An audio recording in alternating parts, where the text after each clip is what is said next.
Je me suis allongé un moment sur le canapé et une parole m'a merveilleusement vivifié. J'étais tellement heureux et reconnaissant envers Dieu, vous savez. Et ma femme qui était en train de lire une prédication, elle était assise et lisait, et tout à coup, elle m'a dit, écoute, je voudrais te lire une parole qui est écrite dans cette prédication. Et cette parole m'a tellement béni et m'a tellement fortifié. Une parole, une phrase de lui, ça suffit.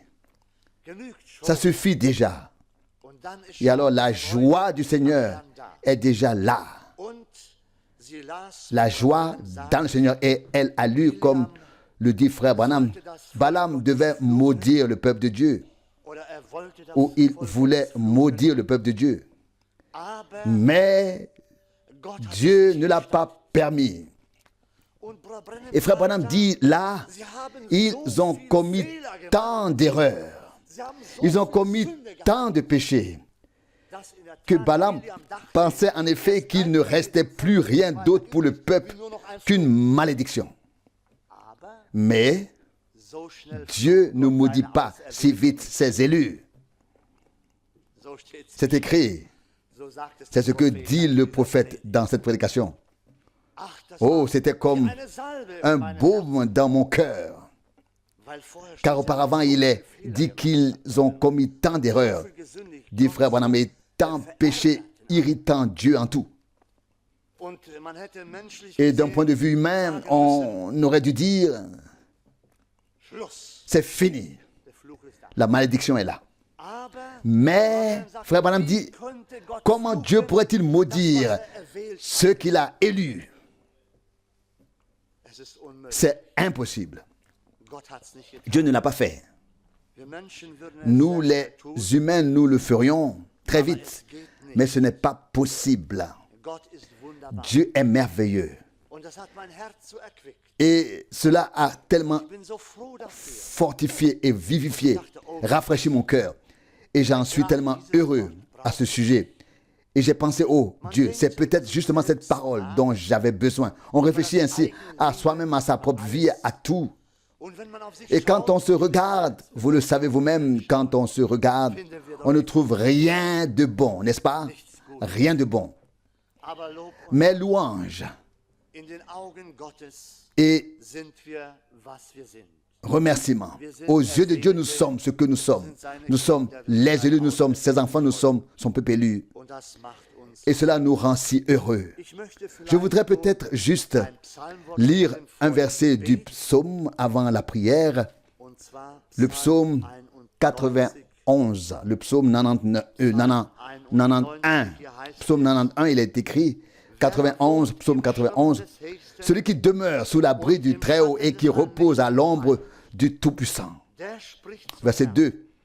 Qui dit au Seigneur, tu es mon refuge et ma forteresse, mon Dieu, en qui je me confie. C'est merveilleux. Nous l'avons déjà exprimé dans les cantiques, ou plutôt, ces cantiques l'ont exprimé. Ils ont exprimé leur confiance dans le Seigneur. Et ici, le psalmiste l'exprime également. Au verset 2, mon refuge et ma forteresse, mon Dieu, en qui j'ai confiance. Au verset 3, car c'est lui qui te sauve du piège de l'oiseleur, de la peste maléfique. Verset 4, il te couvre de ses plumes. Et sous ses ailes, tu trouves refuge. Sa fidélité est un bouclier et une cuirasse. Verset 5, tu ne craindras ni les terreurs de la nuit, ni la flèche qui vole de jour. Verset 6, ni la peste qui marche dans le noir, ni la peste qui détruit en plein midi.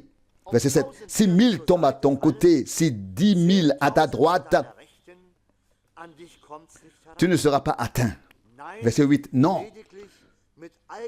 Tu le verras seulement de tes yeux.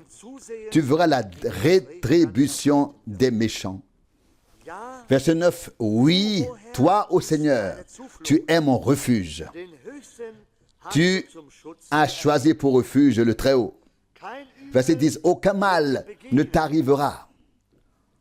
Aucun fléau n'approchera de ta tente. Verset 11. Car il enverra ses anges pour te garder dans tous tes chemins. Verset 12. Ils te porteront sur leurs bras afin que tu ne heurtes point de pied. Verset 13. Tu marcheras sur le lion et l'aspis. Tu fouleras les lionceaux et les serpents. Verset 14. Parce qu'il m'aime et s'attache à moi, je le délivrerai. Parce qu'il connaît mon nom, je le protégerai. Verset 15. S'il m'appelle, je lui répondrai. Je me tiendrai à ses côtés dans la détresse. Je le rendrai libre et honoré. Verset 16. Je le rassasierai de longue vie et je lui ferai voir mon salut. Louange et remerciements. Levons-nous et prions. Du fond de mon cœur, aussi pour cette heure de grâce. Je te remercie, ô Dieu, de nous permettre d'être à nouveau ici pour louer ton Saint-Nom. Seigneur, nous ne méritons que ta colère, mais tu nous accordes ta grâce. Alléluia. Loué sois-tu et merci à toi, Seigneur. Tu continueras à nous bénir ce soir, ô Dieu. Tu continueras à nous parler par ta parole, Seigneur. Seigneur, nous savons que ton aide est proche, Seigneur. Alléluia. Tu es notre aide, tu es notre force. Tu es devenu tout pour nous. C'est pourquoi nous te louons, Seigneur. Nous levons les yeux vers toi, Seigneur. Vers qui devrions-nous lever les yeux? Gloire à ton nom merveilleux. Bénis-nous tous, c'est ma prière.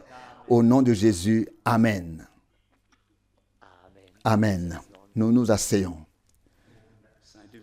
Frère Franck, louange et remerciements soient rendus au Seigneur. Nous avons entendu de magnifiques pensées issues de la parole de Dieu et aussi du deuxième cantique, et cela m'a frappé. Il est dit, ne veux-tu pas lever ton regard avec foi? Oh, fais confiance à Jésus seul. Il ne sert à rien de lever seulement le regard. Il faut le lever avec foi. Il faut le lever avec confiance et Dieu récompensera cette confiance et cette foi. Il tiendra sa parole et donnera ce qu'il a promis. Nous avons ensuite entendu et lu le psaume 91, 91, une parole magnifique. Et puis Jean 6, c'était bien, ou 5 de 36, que personne ne rend témoignage de lui-même, mais toujours de celui dont il rend témoignage. Toujours de celui dont il faut rendre témoignage. Donc, ici dans Jean 5, verset 31. Et une fois, les pharisiens, dans Jean 8, verset 13, ont dit, il est écrit ici, les pharisiens lui dirent, tu rends témoignage de toi-même. Jean 5, verset 13. Ton témoignage n'est pas valable. Verset 14, Jésus lui répondit, même si je rends témoignage de moi-même, mon témoignage est valable. Car je sais d'où je suis venu et où je vais. Mais vous ne savez ni d'où je viens, ni où je vais. C'est là que réside le grand problème. Lorsque les hommes ne savent pas de quoi il s'agit, d'où viennent les choses, où elles mènent, dans quel but elles ont été données, alors ils trouveront à redire à tout et ne parviendront pas eux-mêmes à entrer en possession de ce que Dieu a promis. Je n'avais pas vraiment envie de prêcher aujourd'hui. Je n'avais aucune prédication dans mon cœur, car nous avons des choses très sérieuses à présenter à Dieu que nous voulons lui présenter avec une foi totale. Certaines choses m'ont touché, par exemple quand j'ai appris que Sœur Gröger était décédée et que j'ai appris les circonstances de son décès, Cela m'a beaucoup touché. Et nous ne savons pas quand mon heure, ton heure ou notre heure viendra. Et la question est toujours la même. Quelle est notre relation avec Dieu? Quelle est notre relation les uns avec les autres? Avons-nous vraiment fait tout ce que nous pouvions pour être dignes devant Dieu, de nous tenir devant lui? Nous savons que le Seigneur, Jésus qui était la réconciliation en personne, avait à ses côtés quelqu'un qui ne voulait pas se réconcilier et quelqu'un d'autre qui voulait se réconcilier. Et il a dit, souviens-toi de moi quand tu viendras dans ton royaume. Nous sommes des êtres humains qui ne pouvons pas juger et qui n'avons pas le dernier mot. Mais nous devons, dans la mesure de nos possibilités, vraiment tout faire pour être acceptables devant Dieu, nous tenir devant lui, car nous ne connaissons pas l'heure où nous serons appelés à lui. Et les paroles que nous avons tous entendues ici nous incitent à venir au Seigneur dans la foi. Et je suis tout à fait honnête, Dieu m'a aidé, j'en suis heureux. Et pourtant, je suis attristé par la situation générale. Et aujourd'hui, j'ai lu le livre d'Esther dans la Bible. Je l'ai lu rapidement. C'est peut-être le seul livre qui ne contient aucune prophétie sur le Messie, le seul livre où l'on ne trouve jamais ainsi par le Seigneur, le seul livre où l'on pourrait se demander pourquoi est-il dans la Bible. Il y est question de Mardoché, de Haman, d'Esther, et certaines choses y sont mentionnées. Mais savez-vous que c'est un livre qui nous montre que Dieu contrecarre les choses qui sont contraires à sa volonté et qu'il accomplit définitivement ce qu'il a décidé. Et vous savez, quand on lit ces choses, je les ai encore un peu en tête aujourd'hui, même si ma mémoire est très mauvaise, mais je ne les ai lues qu'une seule fois. En résumé, Esther devient la femme du roi. Et que se passe-t-il ensuite? Un homme se met en colère contre les Juifs. Il veut les tuer à tout prix sans que personne ne sache pourquoi. Mais il a une colère qu'il veut exprimer d'une manière ou d'une autre. Et vous savez quoi? Il s'est immédiatement mis en colère contre Mardoché parce qu'il avait appris que ce Mardoché était juif. Et cela ne lui plaisait pas. Il voulait immédiatement régler son compte avec lui et a fait ériger un poteau de 50 mètres et a cherché la première occasion pour prendre cet homme à ce poteau. Je vais vous lire quelques passages de ce texte à propos de cet homme-là, appelé Haman. C'est un personnage étrange, mais il est dans la Bible et nous devons en tirer une leçon. Il est écrit ici au chapitre 2, verset 10. Esther ne révéla à personne son origine juive, ni sa famille, car Mardoché lui avait interdit d'en parler. C'était donc une mauvaise chose dans le royaume des Perses, qui correspond aujourd'hui à l'Iran, de révéler cela. Et maintenant au chapitre 2, oui, ici au chapitre 2,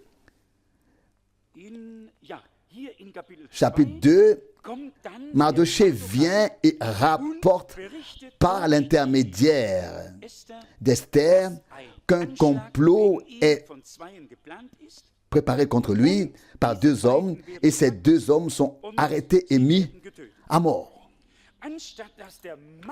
Au lieu d'honorer Mardoché, qui avait transmis cette révélation, savez-vous ce qui est écrit? Savez-vous ce qui est écrit au chapitre 3, verset 1?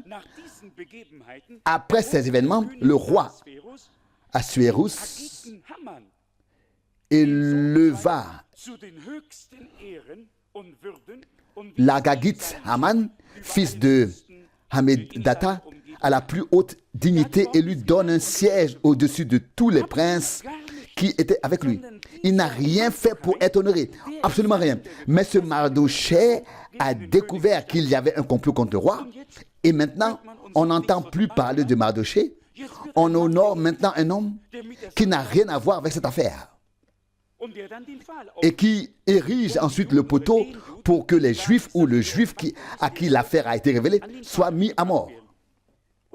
Et il est dit ici au chapitre 3, je le dis pour une raison bien précise.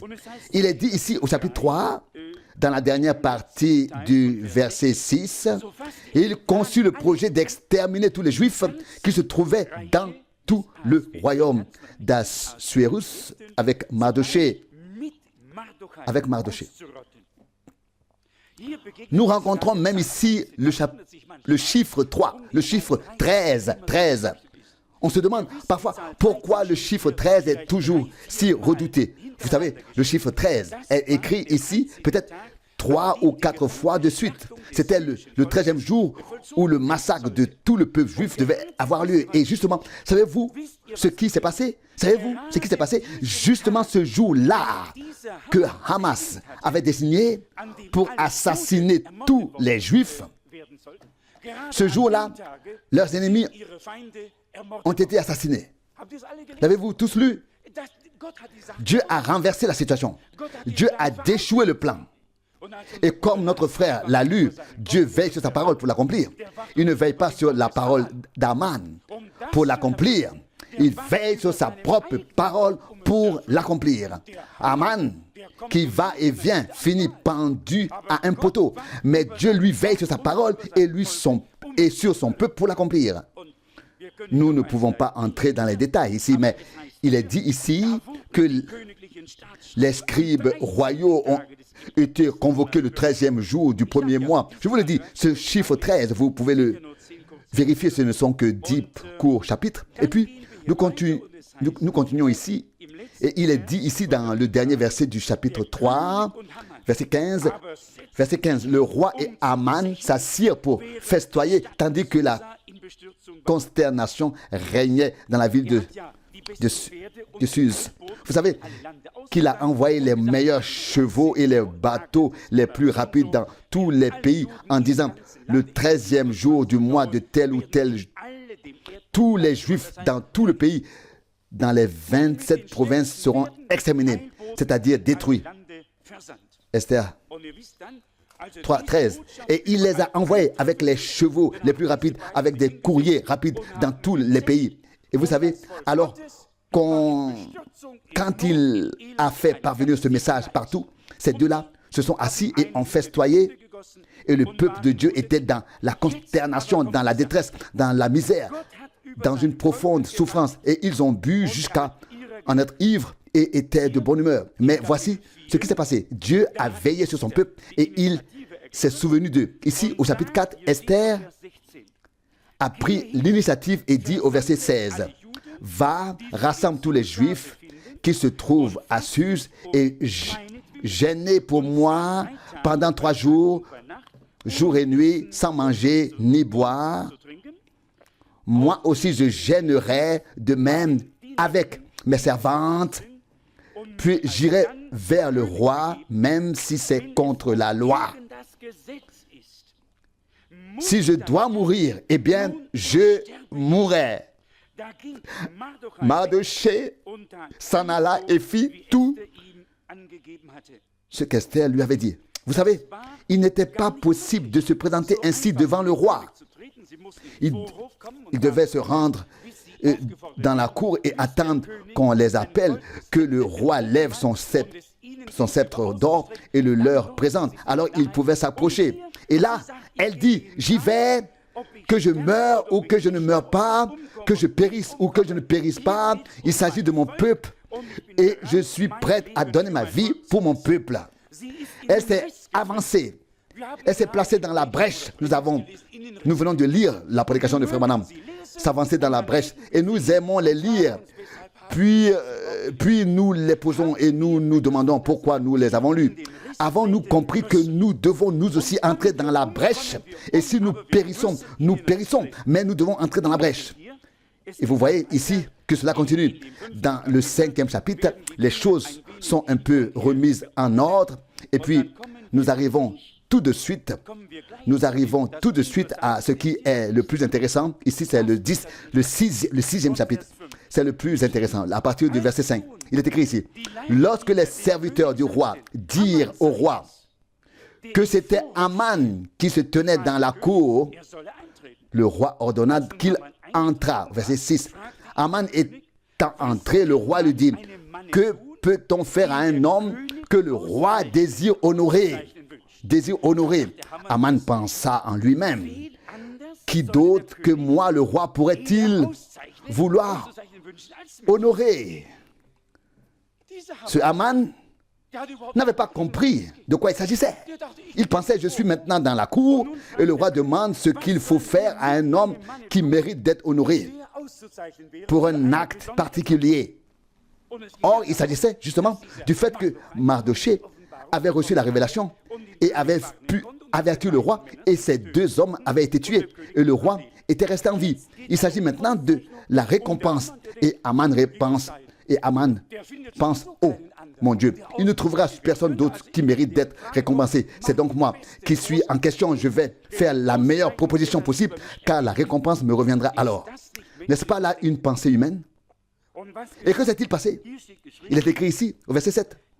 Il répondit donc au roi, « Si le roi veut honorer quelqu'un, verset 8, qu'on apporte un habit royal que le roi a déjà porté lui-même et un cheval sur lequel le roi a déjà monté et sur la tête duquel est posée la couronne royale. » Verset 9. « On remettra le manteau et le cheval à l'un des princes les plus éminents du roi afin qu'il habille l'homme que le roi désire honorer. »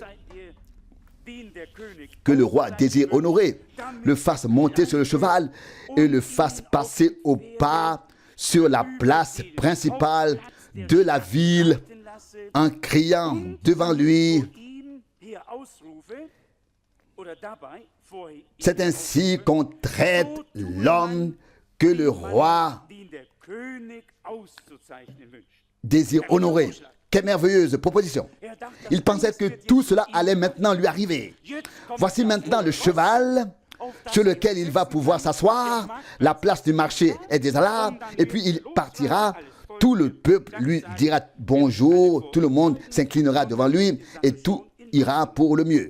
Et savez-vous ce qui s'est passé? Nous lisons au verset 10. Alors le roi dit à Aman, « Prends immédiatement un tel habit et le cheval, comme tu l'as dit, et fais ainsi au juif Mardochée, qui est assis à la porte du palais royal.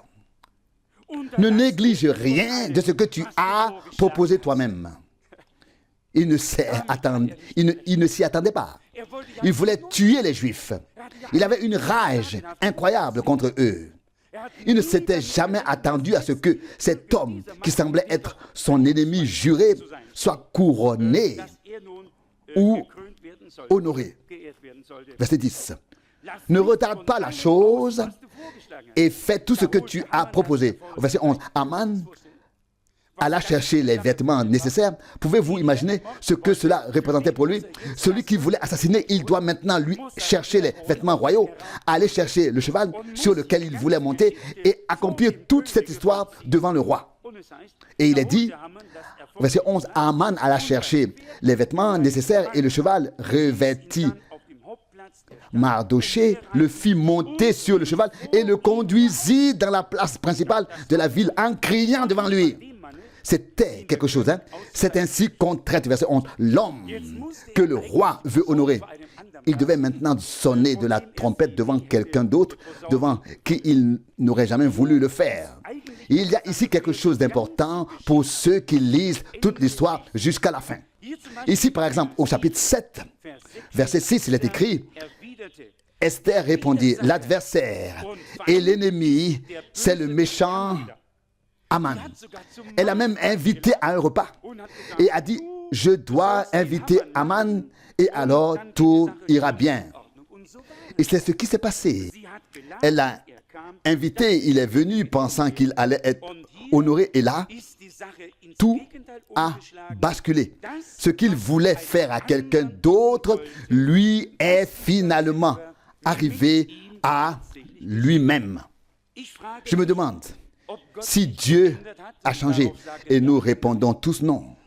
Et nous devons vraiment faire très très attention à ce que nous faisons aux autres, afin que cela ne nous arrive pas à moi, à toi. Et je suis honnête, j'ai dit au Seigneur dans ma prière, mon Dieu, cela ne m'aide pas de connaître les erreurs ou les fautes des autres. Cela ne m'aide que si je reconnais et si je sais où je ne suis pas là où je peux être. Si j'approuve de la tête quand une parole touche quelqu'un d'autre, alors la prédication n'a pas été, la prédication ne m'a pas été adressée. Alors, je dois vraiment approuver de tout mon cœur les paroles qui sont prêchées. Si elles m'ont touché, si elles ne touchent que les autres, alors nous sommes assis, ou je suis assis en vain sur le coup de la parole. Maintenant, ici au verset 17 du chapitre 8, j'ai presque terminé et il est dit, au verset 17, chapitre 8, verset 17, dans toutes les provinces et dans toutes les villes, partout où parvenait la décision et le décret du roi, il y avait parmi les Juifs de la joie et des réjouissances, des festins et des jours de fête. Et beaucoup de païens du pays se convertissaient au judaïsme parce que la crainte des Juifs s'était parce que la crainte devant les Juifs s'était emparée d'eux. Lorsque Dieu a renversé le sort des Juifs, les païens se sont soudainement convertis et se sont convertis au judaïsme, car ils ont vu que Dieu avait déjoué le mauvais dessein du meurtrier, qu'il avait veillé sur sa parole et sur son peuple, qu'il avait renversé leur sort et livré leurs ennemis entre leurs mains. Et il est dit ici, il y avait partout dans la population juive, oui, attendez, pas seulement dans la population juive, mais attendez, laissez-moi lire attentivement. Il y avait chez les Juifs de la joie et des cris de joie, des réjouissances et des jours de fête. Oui, il y avait donc chez les Juifs de la joie et des cris de joie, des jours de fête et des jours de réjouissance, et une grande partie de la population païenne du pays se convertit au judaïsme. Verset 17. Donc, si Dieu change mon destin et le tien, s'il peut nous accorder sa grâce, si nous venons vraiment à lui de manière à ce qu'il puisse nous aider, certains le verront certainement. Et la crainte de Dieu s'abattra sur eux. Et nous verrons sans effort que la main du Seigneur et l'Esprit de Dieu s'abattent sur les gens et qu'il les conduira lui-même à la repentance et au renouveau. Toute cette histoire a pris une grande importance pour moi. Et si nous sommes ici aujourd'hui pour prier, nous devrions demander à Dieu de tout notre cœur. Nous ne devons pas nous disperser dans la prière. Chacun priant pour ceci ou cela, nous pouvons le faire chez nous à la maison. Ici, nous devons présenter une requête de prière, une requête qui revêt une importance particulière. Nous concentrer sur cette requête et la remettre entre les mains de Dieu pour voir s'il nous exauce et s'il répond. Cette histoire m'a appris que Dieu est aux côtés de son peuple. Et dans les heures les plus sombres et les épreuves où ils ne savaient plus quoi faire, Dieu leur a préparé une issue de sortie par sa grâce à la dernière minute.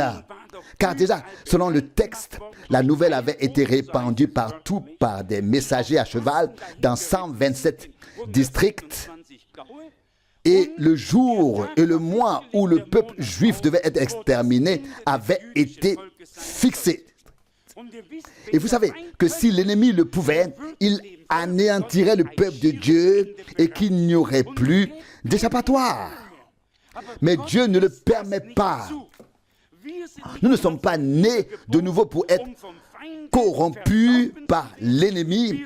Nous sommes nés de nouveau pour vivre pour Dieu, pour trouver grâce auprès de lui et pour avancer dans la foi afin qu'il nous bénisse. Oui, qu'il nous aide vraiment, qu'il puisse nous assister. Je pense que Dieu a vraiment fait suffisamment de choses et que les épreuves peuvent aller jusqu'au bout. Ce que Dieu a fait restera fait pour l'éternité. Aucun homme ne peut nous enlever cela. C'est impossible. Et c'est dans cette foi inébranlable, comme un rocher, que nous voulons aller de l'avant sans regarder à ce qui est visible. Sinon, je ne serais peut-être pas ici aujourd'hui. Mais dans mon cœur, il y a un cantique de louange. Dans mon cœur, il y a de l'adoration. Je pourrais me lamenter et me plaindre, et je l'ai fait. Mais vous savez, depuis que Dieu m'a accordé sa grâce et m'a tourné son visage, je ne peux m'empêcher de l'honorer dans la foi. Et je dois espérer là où il n'y a plus d'espoir. Et je dois croire là où il n'y a plus rien à croire. Que Dieu est capable de créer à partir du néant. Et notre frère a lu Hébreux 10. Et quand on lit Hébreux 11, la parole foi est mentionnée au moins 24 fois. Le mot foi est mentionné au moins 24 fois dans Hébreux 11. Par la foi, par la foi, par la foi. Par la foi, ils ont, par la foi, ils ont. Et il n'est pas dit à cause de moi, par révélation ou par ceci ou cela, mais c'est par la foi que ces hommes ont vaincu des royaumes. Hébreux 11, 33, Hébreux 11, 5. Les morts ont ressuscité, c'était la foi. Ils n'ont pas attendu un mouvement du vent ou quoi que ce soit d'autre. Ils ont cru en Dieu à l'heure de l'épreuve. Et dans cette foi, Dieu les a soutenus et Dieu a honoré cette foi et les a aidés là où personne n'aurait pu les aider. Dites-moi, qui aurait pu aider ces pauvres juifs à cette époque? Qui? Y avait-il un seul homme qui aurait pu les aider? Dieu a intervenu et a envoyé Esther à l'avance dans le palais royal afin que toute l'affaire soit connue au plus haut niveau et puisse être ordonnée et réglée à partir de là de la part de Dieu. Et je crois que Dieu est notre roi et que sa cause est menée au plus haut niveau. C'est l'affaire du plus grand et du plus grand roi de tous les rois et seigneur de tous les seigneurs. Il ne peut pas faire autrement que de tenir parole, de veiller sur sa parole pour l'accomplir et aussi envers son peuple qui est maintenant tout simplement béni. Non pas à cause de ses mérites, mais par grâce, en raison de l'élection que Dieu a faite avant même la fondation du monde. Alors que frère Rousse lisait l'introduction, j'ai pensé que les chérubins se couvraient le visage lorsqu'ils entraient en présence de Dieu. Que va-t-il advenir de toi? Que va-t-il advenir de moi? Où pouvons-nous nous présenter et nous faire entendre devant le Dieu saint? Où? Mais lorsque nous nous approchons de la croix et que nous voyons qu'il s'est réconcilié avec nous, nous ne pouvons que croire. Sa croix couvre ma faute. Son sang me rend pur et sans péché. Ma volonté appartient à mon Dieu. Je place ma confiance en Jésus seul. L'incrédulité envers l'œuvre de rédemption accomplie est la seule chose qui puisse nous briser le cou. Car l'incrédulité envers ce que Dieu a fait ne pourra probablement pas être pardonnée. Et c'est là le péché dont frère Branham a toujours parlé. Il dit, l'origine, le concept originel du péché est l'incrédulité, d'où découle en réalité tout le reste. Croyons de tout les fibres de notre cœur, là où il semble n'y avoir plus rien à croire ou à espérer, là où il ne semble plus y avoir d'espoir. Mais notre Dieu est notre espérance. Il est une espérance vivante. Et parce qu'il vit, nous avons également reçu une foi vivante par lui. Et nous sommes convaincus qu'il achèvera son œuvre. Ce soir, concentrons-nous sur son œuvre, sa cause, sa chose, nos frères et sœurs, et remettons-les lui sincèrement de tout notre cœur. Et je n'abandonne personne, je ne renonce à personne, car je crois que Dieu peut nous aider, toi, moi et tous les autres. Et lorsque nous cesserons tous de parler, Dieu commencera à agir et nous montrera le chemin. On peut effectivement, dans chaque situation, exposer son point de vue. Quelqu'un d'autre peut exposer le sien. Et chacun peut avoir raison de son point de vue. Seul Dieu sait si c'est juste. Mais une chose est sûre, quand Dieu rendra justice, tout sera vraiment différent pour toi, pour moi, pour tous nos frères et toutes nos sœurs. Et c'est notre désir, notre aspiration que Dieu rende justice. Et où rendra-t-il justice? Là où on croit en lui, là où on lui fait confiance. Je voudrais donc vous demander, sinon, ceci. Lorsque nous prions brièvement et concissément. Laissons notre prochain prier. Soit en cours et laissons les autres tout de suite commencer. À la maison, nous pouvons nous perdre dans la prière pendant des heures. Cela n'a pas d'importance. Mais ici, nous voulons présenter avec détermination la cause de Dieu devant le trône de la grâce afin qu'il puisse à nouveau avoir pitié de nous, nous bénir et aider tous ceux qui sont dans le besoin, quel qu'il soit. Je vous en prie vraiment, mes frères et sœurs, et je tiens à le dire clairement. La Bible dit dans 2 Pierre, chapitre 1, à propos de toutes ces vertus, dans l'amour fraternel, il est écrit là, montrez. Ensuite, ajoutez l'amour pour tous les hommes. 2 Pierre 1, 7. Pas seulement pour les frères qui sont autour de moi, autour de vous. C'est une chose simple, mais vraiment pour tous les saints. Et s'ils sont différents de nous, cela n'a aucune importance. Que nous ne laissions rien surgir dans notre cœur, mais que nous parvenions à la perfection dans l'amour de Dieu. Il n'y a pas d'autre chemin vers la perfection que l'amour divin, qui est lui-même le lien de la perfection. Et cet amour ne doit pas seulement être exprimé en parole, il doit se manifester réellement dans les actes et dans la vérité. Nous voulons tous,